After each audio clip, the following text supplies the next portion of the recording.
Hello dear friends, कैसे हैं आप सब। तो डियर, जैसा कि आपको पता है, इंस्टीट्यूट ने मई 2023 के लिए आपका आरटीपी इशू कर दिया था सीए फाइनल का डीटी का। एक इंटरेस्टिंग बात इस बार ये रही कि इस बार आरटीपी इंस्टीट्यूट ने 2 बार इशू की। तो एक बार जो पहली जो ओरिजिनल जो आरटीपी आई थी उसके इन्होंने 4-5 दिनों के बाद हटा लिया, फिर उसकी जगह अमेंडेड आरटीपी इशू कर दी थी। तो इसके पीछे क्या मतलब रीज़न है। मतलब ये हुआ कि ओरिजिनल आरटीपी और अमेंडेड आरटीपी में क्या अंतर है, इसके लिए हमने आपके साथ एक वीडियो शेयर की हुई है। तो आप बच्चे उस वाले वीडियो को जरूर से मतलब देखें। इससे आपको एक अंडरस्टैंडिंग आएगी, और वो अंडरस्टैंडिंग क्या आएगी कि अगर आप लेट से वीडीए रिसीव करते हैं, या अगर आप लेट से वीडीए के बायर हैं और आपने वीडियो बाय किया है फॉर इनएडिक्वेट कंसिडरेशन, तो उसका क्या इम्प्लीकेशन होगा, इसके बारे में बहुत अच्छी इसमें आपको इन्फॉर्मेशन मिलेगी। तो आप उस वाली वीडियो को भी जरूर से देखें। अच्छा, तो अभी हम आपके साथ बात करने वाले हैं मई 2023 के आरटीपी के एनालिसिस का। इसमें से डियर फ्रेंड्स, जो एमसीक्यू का जो पोर्शन है उसमें बहुत अच्छे मतलब क्वेश्चंस हैं, बट एमसीक्यू के अलावा जो आपका जो मतलब पोर्शन है उसमें से ज़्यादातर क्वेश्चन रिपीटेटिव हैं। हाँ, 3-4 जो इन्होंने अच्छे मतलब क्वेश्चंस दिए हुए हैं जो कि फाइनेंस एक्ट 2022 का जो अमेंडमेंट है उस पे फोकस्ड हैं। तो हम आपके साथ उन क्वेश्चंस की बात करेंगे।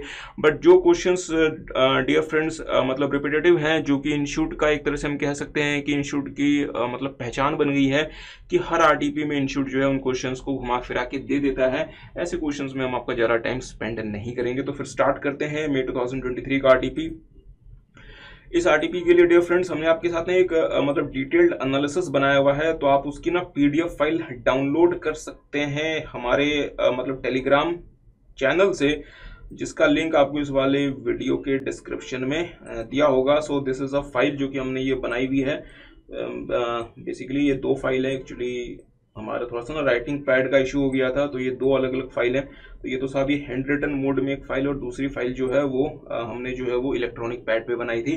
तो आप ये दोनों फाइल जो है वो जाके डाउनलोड कर सकते हैं मई 2023 के एनालिसिस का, और हम इस वाले एनालिसिस को इन्हीं फाइल्स के हिसाब से करेंगे। तो फिर आपका ज़्यादा टाइम अब नहीं लगाएंगे और जल्दी से फिर स्टार्ट करते हैं डियर मई 2023 के एनालिसिस का। अच्छा, मई 2023 की आरटीपी का एनालिसिस, ठीक है। बहुत ध्यान से इसमें डियर, जैसा कि हमने आपको पहले भी बताया कि एमसीक्यू के क्वेश्चंस बहुत अच्छे हैं जो कि आपको बहुत अच्छे से देख के जाने चाहिए। और दूसरा, एमसीक्यू के अलावा जो पोर्शन है उसके भी स्टार्ट के 3-4 क्वेश्चंस बहुत अच्छे हैं। तो फिर जल्दी जल्दी से इस पर स्टार्ट करते हैं। चले मेरे साथ साथ देखेंगे। Mister Hari aged 42 years is a resident Indian who is a salaried employed. तो साहब आप ये जो है वो एक सैलरीड एम्प्लॉयड है। His salary income computed, what I mean by the term computed कि सर इसमें जो भी आपको नॉर्मल जो सैलरी के लिए आपको जो भी एक्सपेंडिचर वगैरह अलाउ होता है वो आपको मिल गया। जैसे आपको सेक्शन 16 की डिडक्शन मिल गई, तो आपकी जो इनकम कंप्यूट होकर आती है वो आती है 17,50,000 रुपये। यहाँ पे मैं आपसे एक बात करना चाहता हूँ, अगर लेट से कि मिस्टर हरी जो हैं वो ईटीआर ऑप्ट कर लेते हैं, वो अगर लेट से ईटीआर ऑप्ट कर लेते हैं तो क्या उनको तो फिर उनकी सैलरी इनकम कितनी होगी सर? 18 लाख रुपए। क्योंकि अगर आप लेट से ईटीआर ऑप्ट कर लेते हैं उस केस में डियर फ्रेंड्स, आप जो है वो ये क्लेम नहीं कर सकते। मीन्स आप जो है आपको सेक्शन 16 का स्टैंडर्ड मतलब डिडक्शन नहीं मिलेगा। तो आप अगर आप 115 बीएससी अगर आप ऑप्ट कर लेते हैं तो आपको स्टैंडर्ड डिडक्शन वहाँ पे नहीं मिलेगा। बट इंटरेस्टिंग बात ये है कि क्वेश्चन कहता है कि मिस्टर हरी ने जो है वो ईटीआर ऑप्ट नहीं किया। मिस्टर हरी ने ईटीआर यहाँ पे ऑप्ट नहीं किया।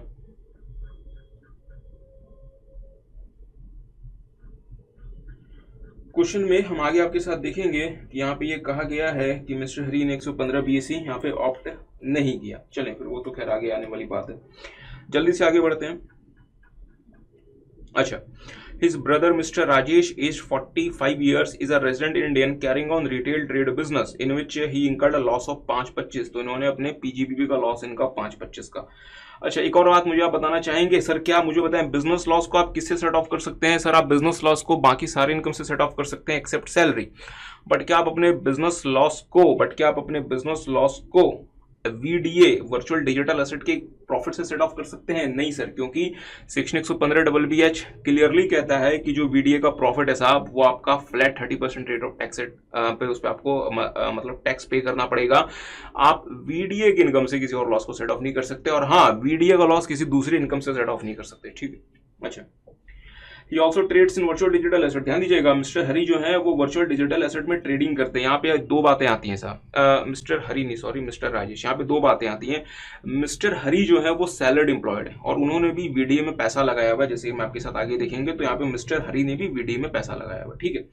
बट इनके जो ब्रदर है मिस्टर मतलब राजेश, इन्होंने भी वीडीए में पैसा लगाया हुआ है, बट मिस्टर हरी जो है यहाँ पे वो सैलरीड एम्प्लॉयड है।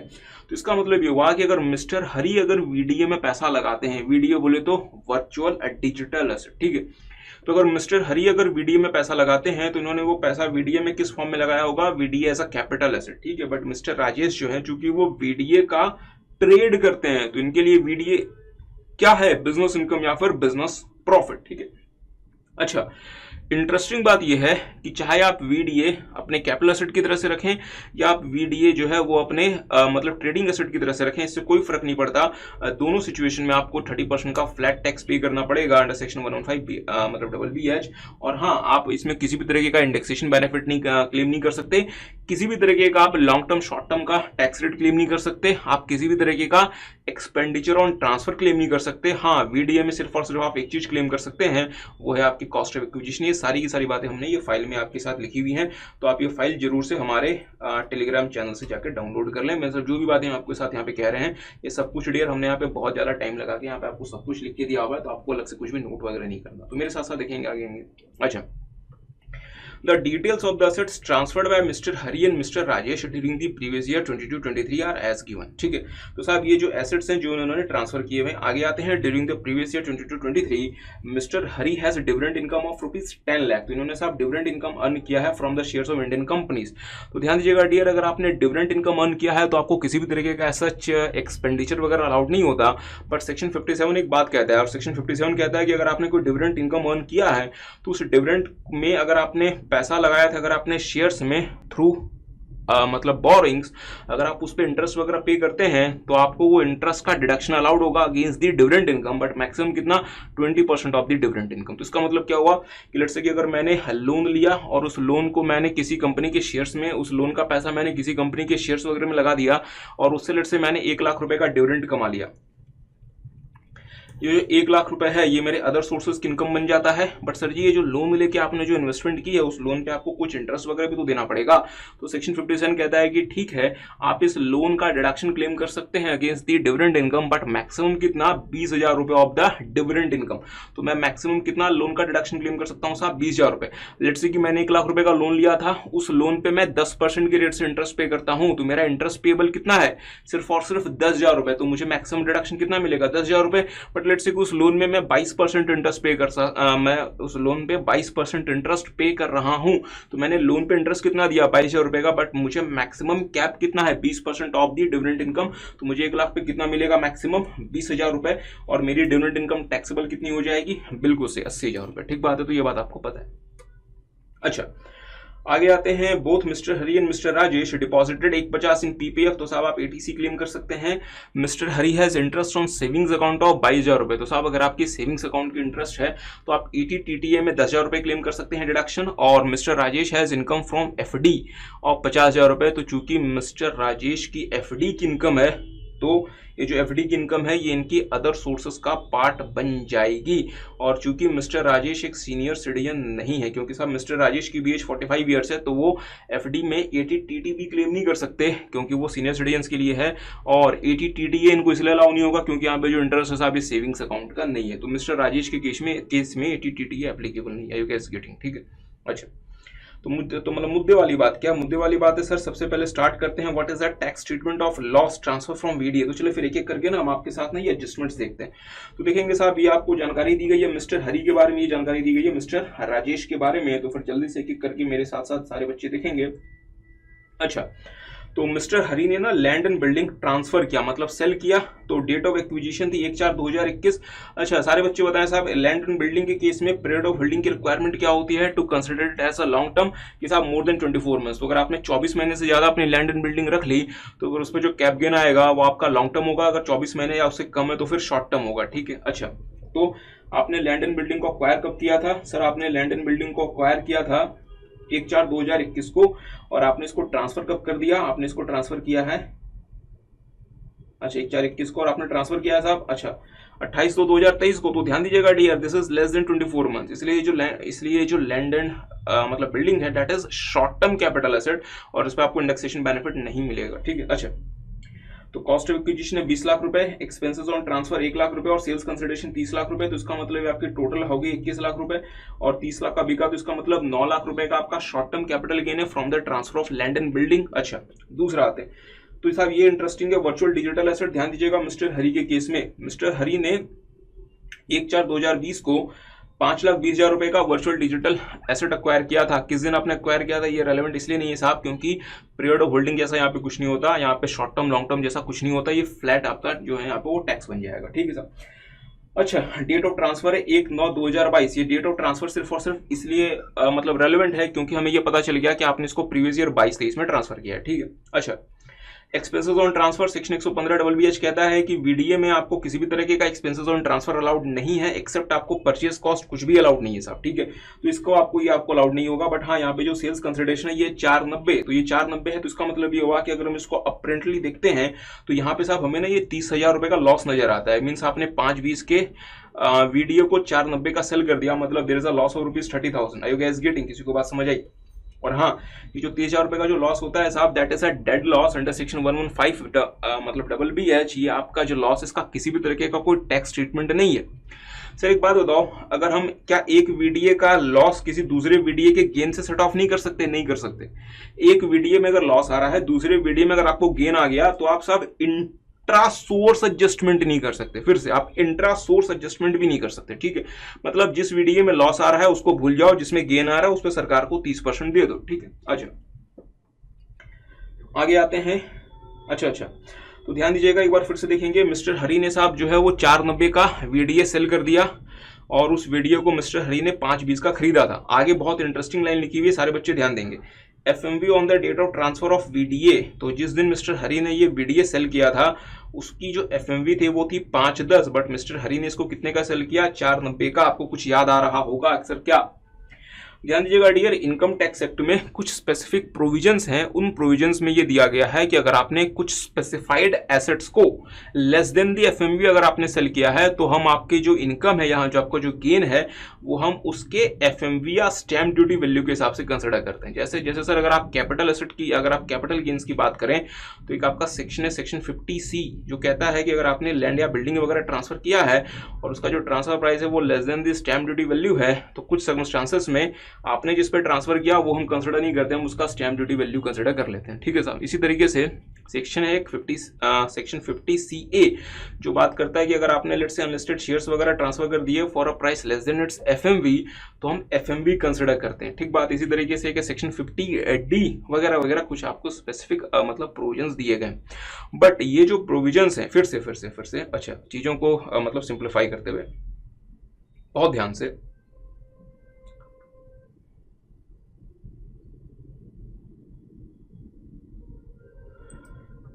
चीजों को सिंप्लीफाई करते हुए बहुत ध्यान से, जिन सेक्शंस में जिन स्पेसिफाइड एसेट्स को मेंशन किया गया है, हम सिर्फ उन्हीं एसेट्स के रिगार्ड्स में उसका फेयर मार्केट वैल्यू या stamp duty value as the case में भी कंसिडर कर सकते हैं। जिन एसेट्स को स्पेसिफिकली कवर नहीं किया गया, फिर से जिन एसेट्स को स्पेसिफिकली कवर नहीं किया गया उन एसेट्स के कॉन्टेक्स्ट में, जिन एसेट्स को स्पेसिफिकली कवर नहीं किया गया उन एसेट्स के कॉन्टेक्स्ट में हम उसकी एक्चुअल सेल्स प्राइस को कंसिडर करेंगे, हम उसकी FMV को कंसिडर नहीं कर सकते। और डियर फिलहाल VDA के केस में फेयर मार्केट वैल्यू का कॉन्सेप्ट अप्लाई नहीं करता in the hands of the transferor, तो इसका मतलब ये हुआ कि ट्रांसफरर ने जिस प्राइस में उसको सेल किया, या ट्रांसफर जो प्राइस शो करता है कि यार मैंने इसको इस पे सेल किया, हमें टैक्स पर्पसेस के लिए वही प्राइस कंसिडर करना पड़ेगा, हम उसका FMV ट्रांसफरर के पॉइंट ऑफ व्यू से कंसिडर नहीं कर सकते। बट सर आप बार बार ट्रांसफर क्यों कह रहे हो? क्योंकि डियर रिसिपिएंट के पॉइंट ऑफ व्यू से ये कंसिडर किया जा सकता है, क्योंकि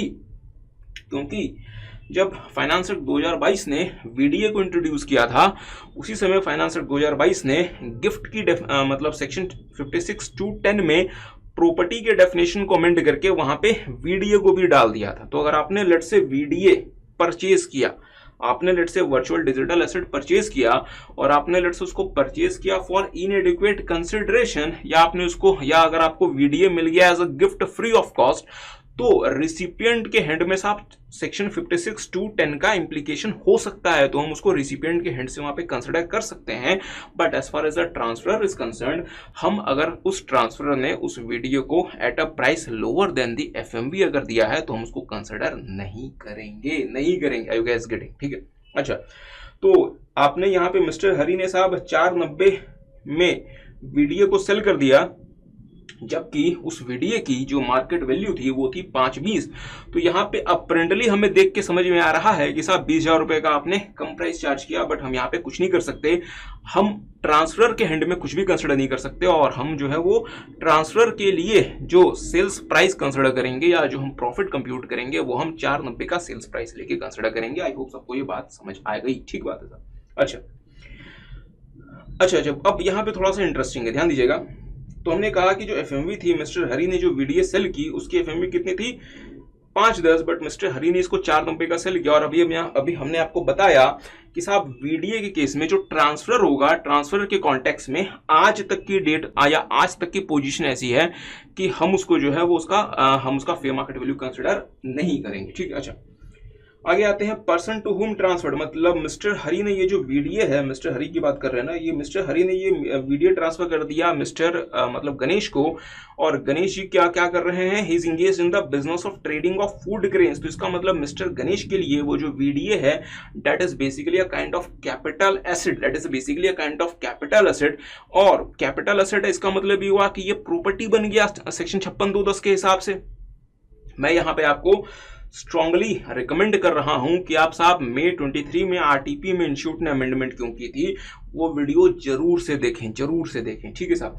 अच्छा, तो हमने क्या कहा कि मिस्टर गणेश ने ये जो वीडियो परचेज किया, मिस्टर गणेश के लिए ये प्रॉपर्टी बन गया फॉर द पर्पस ऑफ 56(2)(10), क्योंकि साहब वीडियो के डेफिनेशन को अमेंड किया गया और वहां पे कह दिया गया कि property means any capital asset in the hands of the assessee, और वहां पे वीडियो को भी डाल दिया गया। और मिस्टर गणेश जो है साहब ये फूड ट्रेडिंग के बिजनेस में एंगेज्ड हैं, तो इन्होंने जो वीडियो परचेज किया ये इंप्लाई करता है कि ये वीडियो उनके लिए क्या बन गया? कैपिटल एसेट बन गया। ठीक है। अच्छा, तो यहाँ पे इन्होंने जो वीडियो जो इनको मिला, अच्छा तो बहुत ध्यान से मेरी बात को सुनेंगे सारे बच्चे। यहाँ पे मिस्टर गणेश को जो वीडियो मिला, सारे बच्चे बताएंगे साहब, इनको फ्री ऑफ कॉस्ट मिला या इनको पैसे देने पड़े? सर इनको पैसे देने पड़े।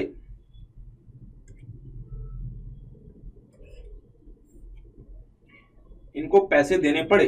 अच्छा, तो क्या ये फ्री ऑफ कॉस्ट मिला? मींस क्या ये ऐसा गिफ्ट मिला? सर नहीं। क्या इनको पैसे देने पड़े? हाँ।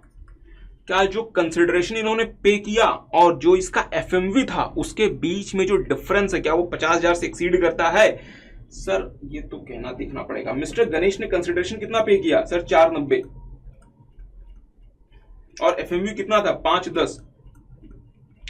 मतलब ये हुआ कि मिस्टर गणेश ने वीडियो को खरीदने के लिए जो पैसे दिए वो थे 490 के, मतलब 490 दिए, और मिस्टर गणेश ने जो वीडियो खरीदा उसका एफएमवी कितना था? 510। तो इसका मतलब ये हुआ कि मिस्टर गणेश ने वीडियो 490 में खरीद लिया जो कि 510 की थी। ठीक बात है। इसका मतलब ये इनएडिक्वेट कंसिडरेशन का केस है। बट साहब 56(2)(10) को इन्वोक करने के लिए जो टॉलरेंस की लिमिट है वो कितनी है? 50,000 रुपए। तो इसका मतलब अगर इनएडिक्वेट कंसिडरेशन 50,000 तक है तो 56(2)(10) इन्वोक नहीं होता। जैसे इनएडिक्वेट कंसिडरेशन 50 को क्रॉस कर जाएगा तो 56(2)(10) इन्वोक हो जाएगा और पूरा का पूरा इनएडिक्वेट कंसिडरेशन का अमाउंट आपका 56(2)(10) में अदर सोर्सेज की इनकम बन जाएगा। ये बात आप सबको पता है। ठीक बात है। अच्छा, तो यहाँ पे साहब जो इनएडिक्वेट कंसिडरेशन का अमाउंट है वो कितना है? सारे बच्चे बताएं। 20,000 रुपए। और दूसरी बात यह है कि यहाँ पे 56(2)(10) के लिए 56(2)(10) के लिए टॉलरेंस का लिमिट कितना है? 50,000 रुपए।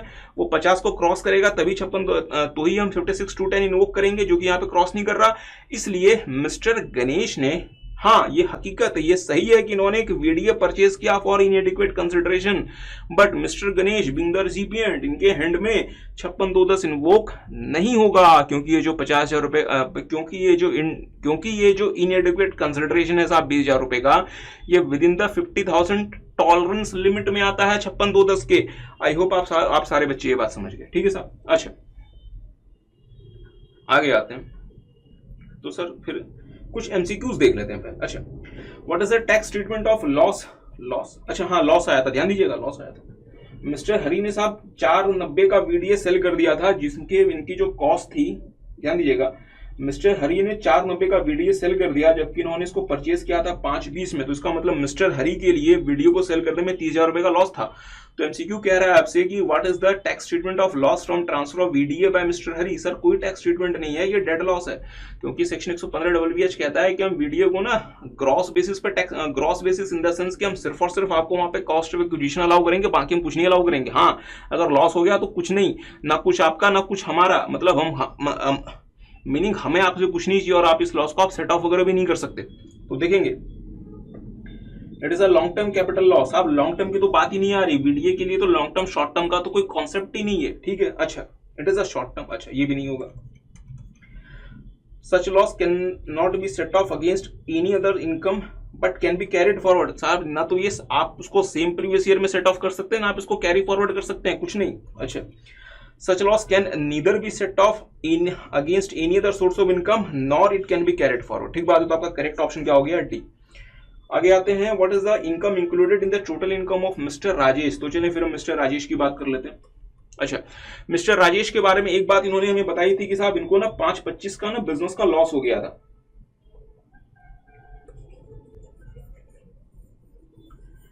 मिस्टर राजेश के बारे में हमें एक बात पता है कि इनको 5-25 का बिजनेस का लॉस हो गया था। मिस्टर राजेश के बारे में हमें और कोई बात नहीं पता, तो मेरे साथ साथ सारे बच्चे देखेंगे साहब। अच्छा, तो ये मिस्टर राजेश, अच्छा तो ये साहब ये बड़ी इंटरेस्टिंग बात है यहाँ पे कि मिस्टर राजेश के केस में ना लैंड बिल्डिंग का कोई इशू नहीं है, इनके केस में सिर्फ वीडीए की बात आती है। चले तो देखेंगे, वीडीए में इन्होंने वीडीए को खरीदा था 250 का और इन्होंने वीडीए को सेल कर दिया 350 का, और इस पे एक्सपेंस है 1000 रुपए का। जैसे कि हमने आपको बताया कि सेक्शन 115 WBH कहता है कि आपको वीडीए में हम सिर्फ और सिर्फ उसकी कॉस्ट ऑफ एक्विजिशन अलाउ करेंगे, बाकी आपने कोई भी खर्चा वगैरह कर दिया, कुछ भी कर दिया, हम आपको कुछ नहीं देंगे। तो इसका मतलब ये हुआ कि यहाँ पे आपकी वीडीए की कितनी इनकम लायबल टू टैक्स हो जाएगी? 1 लाख रुपए, क्योंकि आपके जो 1000 रुपए का जो एक्सपेंस है वो अलाउड नहीं है। बट सर वीडीए पर सर एक बात बताओ ना, कैपिटल गेन को कंप्यूट करते समय तो आपको एक्सपेंसेस ऑन ट्रांसफर अलाउड होते हैं। हाँ डियर, बिल्कुल सही बात है, कैपिटल गेन को कंप्यूट करते समय आपको एक्सपेंस ऑन ट्रांसफर अलाउड होते हैं। इसलिए आप इस चीज को देखें कि वीडीए के लिए लॉ मेकर ने एक ऑल्टरनेट रिजीम बना दिया सेक्शन 115 WBH से। इन्होंने वीडीए में ये नहीं कहा कि वीडीए में इन्होंने सेक्शन 214 कमेंट कर दिया और वहां पे कैपिटल एसेट में वीडीए को भी डाल दिया। तो जैसे आप नॉर्मल एसेट्स के लिए कैपिटल गेन कंप्यूट करते हैं, वैसे आप वीडीए के लिए भी करते हैं, ऐसा नहीं हुआ। इन्होंने वीडीए के लिए एक एक्सक्लूसिव सेक्शन इंट्रोड्यूस कर दिया 115 WBH के नाम से, जहां पे इन्होंने क्लियरली मेंशन कर दिया कि साहब वीडीए में आपको सिर्फ और सिर्फ हम कॉस्ट ऑफ एक्विजिशन अलाउ करेंगे, बाकी कुछ भी अलाउ नहीं करेंगे, ठीक है। अच्छा, तो मिस्टर राजेश के लिए साहब वीडीए को सेल करके इनकम कितनी आ रही है? 1 लाख रुपए, शायद यही आपका एमसीक्यू था। What is the income includable in the total income of Mr. Rajesh on account of transfer of VDA? Sir 1 lakh रुपए, इसका ऑप्शन हो गया बी, क्योंकि साहब 1000 रुपए का आपको डिडक्शन वहां पे लागू नहीं होगा। अच्छा, what is amount of tax deductible by mister Ganesh and mister Valish, I hope मैं सही प्रोनाउंस कर रहा हूँ, अंडर सेक्शन 194S। इसकी बात करते हैं, पहले थोड़ा सा आगे आते हैं।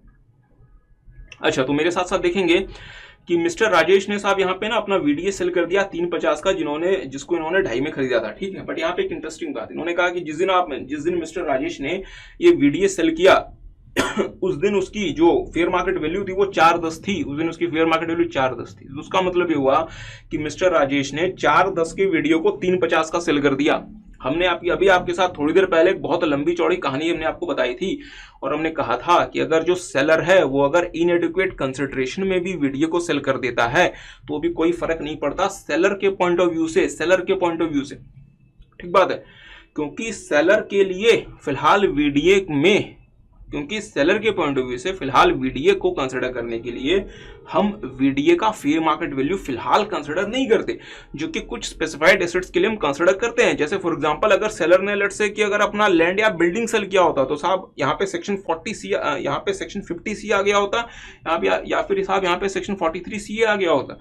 Are you guys getting? तो फिलहाल ये जो है सर जी, ये वीडीए के लिए नहीं है, इसलिए यहाँ पे वीडीए के लिए फिलहाल सेलर ने जो प्राइस शो किया है वही हमें कंसिडर करना पड़ेगा फॉर इनकम टैक्स पर्पसेस, ठीक बात है। हाँ, अगर ये केस लेट से स्क्रूटनी में फंस गया, उसके बाद अगर वहां पे असेसिंग ऑफिसर को लगता है कि यार इन्होंने तो बहुत ज्यादा मैनिपुलेशन कर ली, फिर वहां पे जो मतलब सेलर जो है, फिर हो सकता है कि वहां पे उसका कुछ हो सके, या अगर लेट से कि या फिर मान लीजिए कि अगर ये केस अगर मतलब एस्केप्ड इनकम का बन जाता है साहब, तो ये सारी बातें यहाँ पे नहीं। ठीक, अच्छा, तो यहाँ पे मिस्टर राजेश ने 350 में अपना वीडीए सेल कर दिया जिसकी मार्केट वैल्यू 410 थी।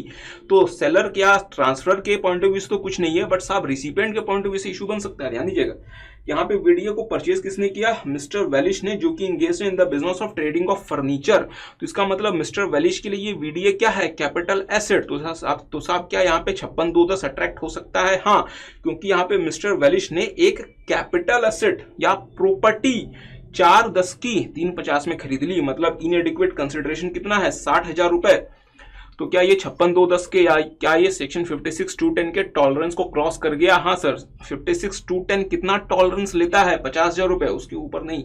तो साहब जैसे आपका ये इनएडिक्वेट कंसिडरेशन 60 का हुआ, टॉलरेंस हट गया और ये पूरा का पूरा 60 मिस्टर वेलिश के लिए क्या बन जाएगा? Income under the head other sources. और ध्यान दीजिएगा यहाँ पे साहब, जैसे कि डियर हम आपको फिर कह रहे हैं कि आप जरूर से May 23 के आरटीपी में इंस्टीट्यूट ने अमेंडमेंट क्यों की, उस वीडियो को जरूर से देखें, क्योंकि यही वो पॉइंट है जहां इंस्टीट्यूट ने अमेंडमेंट की थी। ठीक बात, अच्छा। और हाँ, एक और बहुत इंपॉर्टेंट बात तो रहेगी, क्या? ध्यान दीजिएगा, जो वीडियो होता है डियर, तो जो बायर ऑफ द वीडियो होता है जिसको सेलर को कंसिडरेशन पे करना पड़ता है, उस बायर को उस कंसिडरेशन को पे करते समय 1% का टीडीएस करना पड़ता है of the amount of consideration. मतलब जो वो कंसिडरेशन पे कर रहा है उसका 1% का टीडीएस करना पड़ेगा सेक्शन 194(s) में। ठीक बात है। बायर यदि स्पेसिफाइड पर्सन है उस केस में उसको टीडीएस नहीं करना। स्पेसिफाइड पर्सन के बारे में डियर बहुत सारी बातें हैं, उसमें हम आपको सिर्फ और सिर्फ आपके लिए एक स्केप रूट बताना चाहते हैं, बट स्टिल अगर आप थोड़ा सा हमारे साथ पढ़ना चाहते हैं तो पढ़ लें डियर। अगर आप थोड़ा सा देखना चाहते हैं तो देख लें। अच्छा,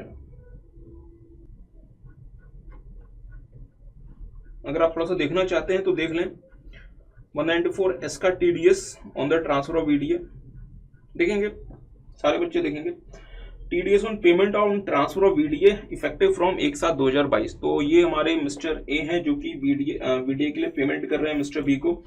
मिस्टर ए को टीडीएस नहीं करना यदि मिस्टर ए एक स्पेसिफाइड पर्सन है, बट साहब स्पेसिफाइड पर्सन के लिए जो ईयरली पेमेंट का जो मतलब थ्रेशोल्ड है वो 50,000 रुपए। ठीक है। और अगर मिस्टर एक नॉन स्पेसिफाइड पर्सन है साहब, तो इनके लिए जो ईयरली पेमेंट का थ्रेशोल्ड है वो सिर्फ 10,000 रुपए। तो इसका मतलब ये हुआ कि अगर बायर 50,000 या 10,000 से ज्यादा पे कर रहा है, उस केस में कोई स्पेसिफाइड और नॉन स्पेसिफाइड पर्सन की यहाँ पे काउंटिंग नहीं होगी, हर केस में टीडीएस करना पड़ेगा 194(s) में। और यहाँ पे इंटरेस्टिंग बात यह है कि अगर मिस्टर हरी ने अपना वीडीए मिस्टर मतलब गणेश को जो सेल किया था, उसके लिए मिस्टर गणेश ने मिस्टर हरी को कितनी पेमेंट की थी? 490, क्योंकि यहाँ पे मिस्टर गणेश ने मिस्टर हरी से वीडीए कितने में खरीदा था? 490। तो क्या ये 490 क्या 50,000 के टॉलरेंस, क्या ये 50,000 के ईयरली पेमेंट थ्रेशोल्ड से क्या ऊपर चला गया? हाँ सर। तो क्या यहाँ पे मिस्टर गणेश को मिस्टर हरी को पेमेंट करते समय क्या टीडीएस करना पड़ेगा? हाँ सर, 1% के रेट से। मतलब मिस्टर हरी को जब मिस्टर गणेश पेमेंट करेंगे तो 4,900 रुपए का यहाँ पे इनको टीडीएस करना पड़ेगा 194(s) के हिसाब से। ठीक बात। इसी तरीके से मिस्टर वेलिश जो है, जब वो मिस्टर राजेश को पेमेंट करेंगे 350 का, तो क्या अगेन इनको यहाँ पे टीडीएस करना पड़ेगा? हाँ सर, 1% के रेट से, मतलब 3500 रुपए का टीडीएस करना पड़ेगा। ठीक है। अगेन डियर, ये सारी बातें हमने आपको यहाँ एनालिसिस में लिख के दी हुई हैं, सबने फोटो सब यहाँ पे आपको बना के दी हुई है, तो आपको अलग से यहाँ पे परेशान नहीं होना। Everything is written over here. ठीक है सर। अच्छा, आगे आते हैं तो देखेंगे what is the amount of tax deductible by mister Rajesh by mister Ganesh and mister Velish. तो मिस्टर गणेश जो है वो मिस्टर हरी को 490 पे कर रहे हैं, तो साहब 490 का मतलब 1% मतलब 4900 रुपए का टीडीएस। अच्छा, तो ये 4900 रुपए का टीडीएस करेंगे। और मिस्टर वेलिश जो है वो मिस्टर राजेश को साहब 350 पे कर रहे हैं, मतलब 3500 रुपए का टीडीएस करेंगे।